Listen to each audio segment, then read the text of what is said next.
La radio est un art aveugle. Yeah, it's quite cool. Et ensuite, Au début, c'était des déformations, c'était des coupures. il y avait un crocodile qui dormait dans l'herbe. Et ensuite, les bébés sages, ils s'étaient perdus. Énormément, très méchants. Bonjour, bienvenue à tous et toutes dans l'univers sonore des interviews d'Eric Cooper. C'est un podcast natif, les interviews d'Eric Cooper, qui vous permet de découvrir virtuellement des personnes passionnantes et passionnées. Et avant de découvrir celle qui est l'actrice du podcast aujourd'hui, une petite citation. « Tu es aveugle, je suis sourd-muet. Que ta main touche la mienne et que la communication soit. » Notre invitée aujourd'hui, celle qui est l'actrice du podcast, c'est Lynn Brasseur.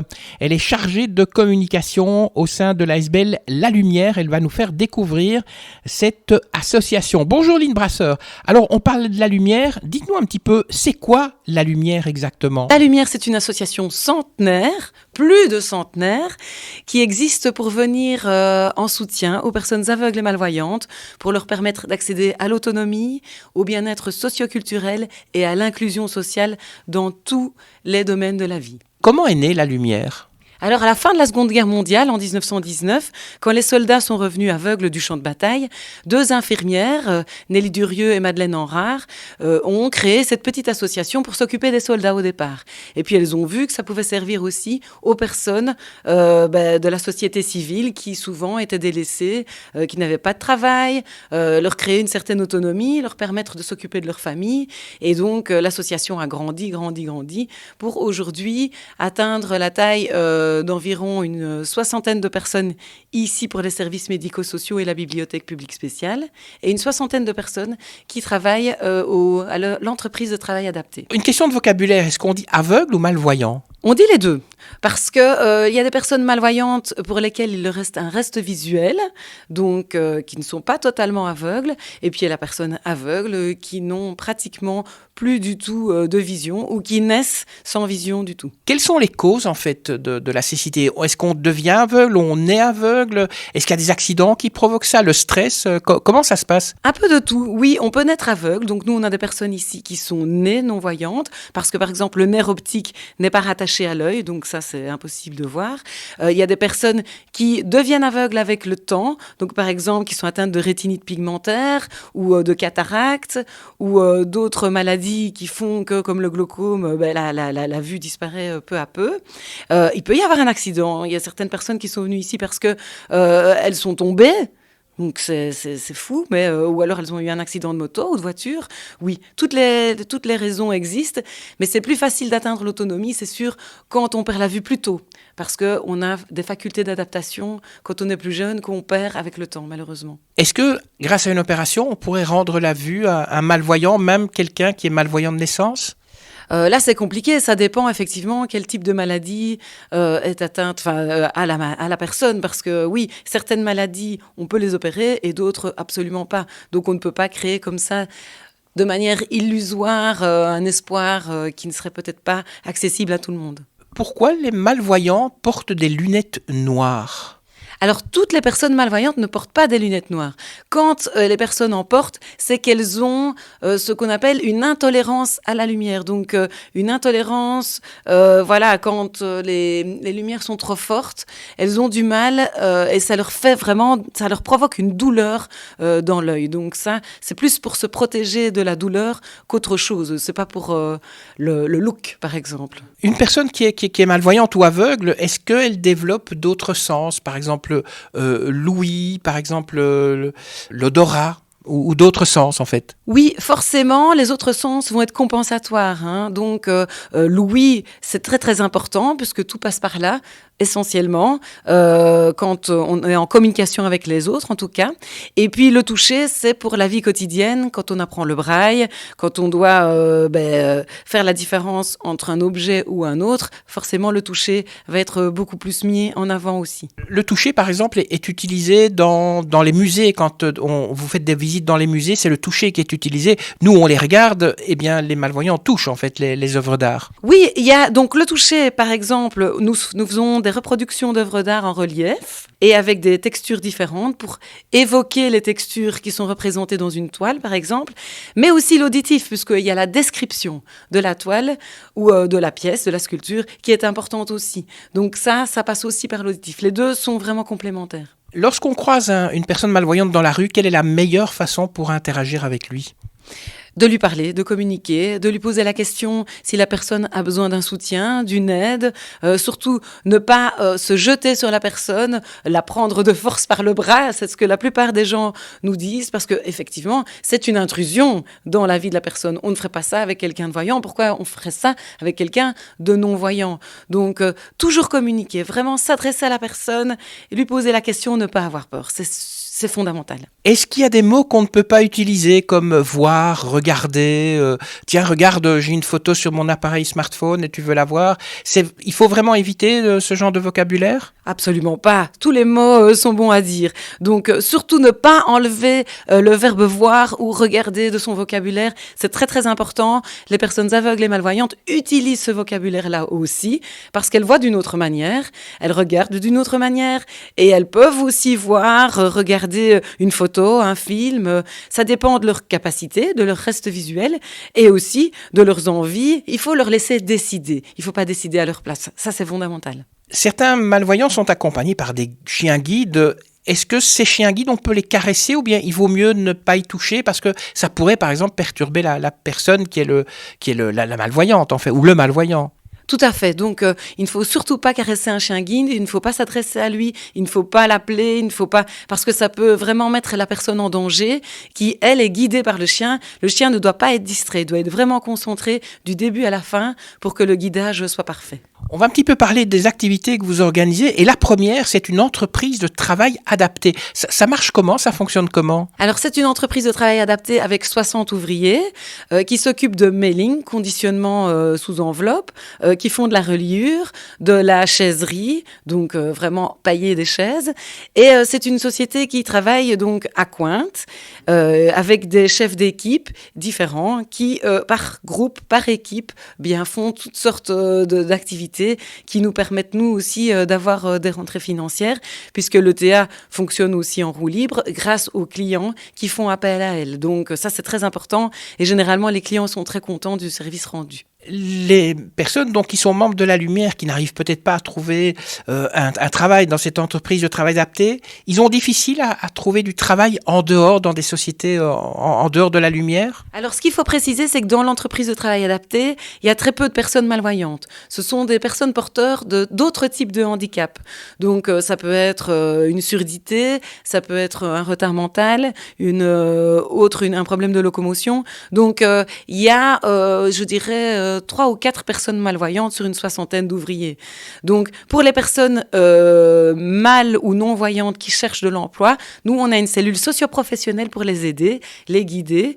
On démarre dès le départ sur la confiance en soi, sur la rédaction du CV, sur comment se présenter à un employeur, quel type d'employeurs peuvent être intéressés. Et donc, du début à la fin, on accompagne les personnes dans ce processus. Alors, vous venez de parler de confiance en soi.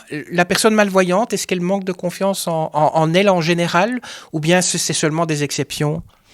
Ça dépend des personnes forcément, mais en général, c'est très difficile quand on perd la vue avec le temps. Oui, alors là, il y a une perte de confiance qui s'installe parce qu'on ne sait pas comment on va s'en sortir, parce qu'on ne sait pas si on va arriver à continuer à vivre seul. Et donc, c'est là qu'on intervient pour justement aider cette personne dans sa confiance, mais aussi dans tous les gestes quotidiens qui vont lui permettre de maintenir son autonomie. Votre service social, quelle aide offre-t-elle à vos membres, donc aux membres de la Lumière ? C'est beaucoup de soutien administratif, donc pour toutes les démarches que la personne doit faire dans sa vie quotidienne, donc les courriers, tout ce qui est vie professionnelle, tout ce qui est aussi vie scolaire, et puis aussi tous les ateliers culturel et créatif. Donc, le service social, c'est le service qui met en place le tissage, la poterie, qui met en place l'éveil artistique, les ateliers sportifs aussi.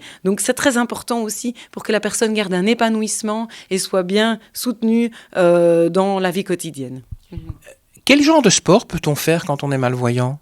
Alors nous, pour le moment, on a 3 sports essentiellement. On a un club de marche, un club de jogging et un club de tandem. Mais nous sommes en train de mettre en place un club d'escalade. En fait, je pense que la plupart des sports peuvent être accessibles à des personnes aveugles et malvoyantes tant qu'elles sont bien encadrées et qu'elles reçoivent les bons conseils. Et souvent, nous faisons appel à des guides bénévoles qui les aident justement pour faire leur activité sportive.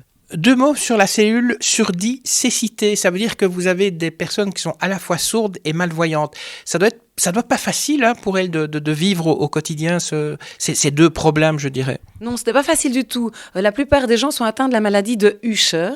Donc, c'est une maladie génétique rare qui fait qu'ils perdent la vue et puis l'audition. Donc, c'est très, très complexe. Et donc, ça veut dire que nous, on considère la surdicécité comme un handicap à part entière. On n'est pas sourd et aveugle, on est sourd-aveugle. Et donc, nous, on a une 40aine de personnes qui sont suivies par notre service surdicécité. Et donc là, on apprend à lire sur le langage des signes, sur les mains. On lit sur les mains. Donc ça, c'est très, très, très complexe. Mais on a vraiment une cellule qui travaille là-dessus avec des conseils spécifiques pour ces personnes. Vous parlez de handicap. La malvoyance, c'est un handicap ou pas ? Oui, c'est un handicap, oui, c'est reconnu comme tel. À partir du moment où on perd en autonomie et où on n'a plus accès à tous les services comme les personnes bien voyantes, oui, c'est considéré comme un handicap. Les enfants qui sont malvoyants, là aussi, vous les conseillez. Il faut absolument les envoyer dans l'enseignement spécialisé ou bien ils peuvent faire leur classe avec les autres, en fait. Ah oui, pour nous, c'est fondamental qu'ils fassent leur classe avec les autres. C'est ce qu'on appelle l'inclusion sociale. Donc, l'inclusion sociale, elle démarre dès le plus jeune âge, à la maternelle, déjà à la crèche. Nous, on suit les puéricultrices. À la maternelle, les institutrices. Pendant toute la période scolaire primaire et secondaire. Et aussi, ensuite, pour les études supérieures. Donc, nous, on travaille avec des logopèdes spécialisés qui accompagnent l'enfant en classe et qui adaptent ses cours pour qu'il puisse avoir accès à tous les cours qu'on appelle à composante visuelle. Donc, c'est surtout la géographie. Donc, on fait aussi des cartes en relief et les mathématiques. Et donc, pour ça, on est vraiment au taquet. Pour nous, c'est fondamental que l'enfant grandisse dans la société comme tous les autres enfants et grandisse avec les autres enfants de son âge. C'est fondamental. Et je suppose que vous organisez des supports pour les parents, parce que les parents qui s'aperçoivent qu'ils ont donné naissance à un enfant qui est aveugle ou qui devient aveugle peut-être au fil des années, ça doit être quelque chose de difficile à vivre pour eux ou pas, ou en fait ils arrivent quand même ils se disent voilà, ce sera un enfant comme un autre.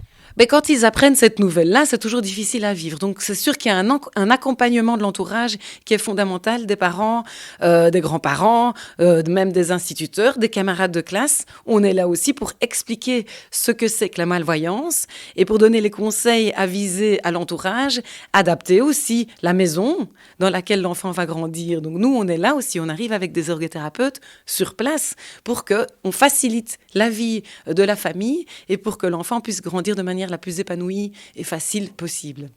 La culture, c'est aussi important pour vous. Quelles sont les activités culturelles que vous organisez pour vos membres ? Alors, avec notre bibliothèque publique spéciale, il y a beaucoup d'activités qui sont organisées, comme des concerts, des sorties, des excursions, des visites de musées, des visites de villes. On organise aussi des conférences, des projections de films. Donc, pour nous, ça, c'est un facteur aussi indispensable à l'épanouissement d'une personne, c'est qu'elle puisse avoir accès à toute la culture comme toutes les autres personnes. Donc, les livres aussi, bien entendu, puisque notre bibliothèque publique spéciale compte 10 000 livres audio et énormément de livres en braille et en grand caractère. Si on veut être bénévole à la lumière, est-ce qu'il faut être malvoyant ou pas ? Ah non, pas du tout. Donc là, vous pouvez l'être, mais vous pouvez aussi ne pas l'être et soutenir en tant que guide les personnes qui font du sport, des activités socioculturelles ou aussi être lecteur à notre bibliothèque publique spéciale. Donc ça nous permet d'avoir de plus en plus de livres audio grâce à ces soutiens de lecteurs bénévoles. Et donc, comment ça se passe, la lecture d'un livre? Parce que ça peut parfois prendre plus d'une dizaine d'heures. Est-ce que le livre, on le choisit soi-même? On arrive avec le livre sous le bras? Comment est-ce que vous faites? Comment ça fonctionne?